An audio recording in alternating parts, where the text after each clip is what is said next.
আসসালামু আলাইকুম। আমি অত্যন্ত আনন্দিত হয়েছি দিনাজপুরে পার্কের নামে পশু পাখি জিন পরি বিভিন্ন ধরনের মূর্তির বিরাট ফ্যাক্টরি এবং সেখানে গাঁজা মদ হিরোইন বাং বিভিন্ন অসামাজিক কার্যকলাপ চলত। কি সুন্দর নাম হয়েছে মহল। ইসলামী স্থাপত্যকলার আলোকে সাজানো হয়েছে বাইরের দৃশ্য, ভিতরে সব অপকর্মের ঘাঁটি।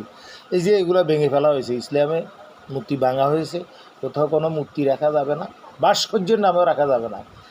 সেটা সিয়ার হোক, উন্দুরের হোক, বেজির হোক, বঙ্গবন্ধুর হোক, বঙ্গর বন্ধুর, কোনো মূর্তি ভাস্কর্যের নামে কোনো প্রাণীর ছবি জাতীয় তৈরি করে মাটি দিয়ে কাস্টার আয়রন দিয়ে বা বিভিন্ন উপকরণ দিয়ে যাইতে সব ভেঙে ফেলতে হবে, কোথাও একটাও রাখা যাবে না, কোনো দোহাই দিয়ে রাখা যাবে না, কারণ এগুলো ইসলাম স্বীকার করে না।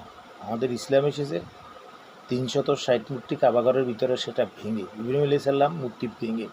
সুতরাং কোনো প্রকার মূর্তি দেব দেবী কোনো উপাসনালয় কোথাও, কারো ব্যক্তিগত উপাসনালয় হলেও ইসলামী রাষ্ট্রে তার উপাসনালয় সাদা থাকবে, প্রয়োজনে তার উপাসনালয়ের ভিতরে ওই সমস্ত ওই মূর্তি টুর্তির ছবি যেগুলো সেগুলো টুকটাক দেয়াল টেয়াল রাখা যেত। কিন্তু নির্মাণ সামগ্রী দিয়ে ইট বালি সুরকি কাস্টার আয়রন বিভিন্ন রকমের উপকরণ এগুলা দিয়ে যদি অবয়ব দিয়ে কোনো কিছু তৈরি করা হয়, কোথাও তাকে সব ভেঙে ফেলুন, আমার নির্দেশ, আমার পাশে হইলে একটাও রাখবেন না, কোথাও না। আসসালামু আলাইকুম।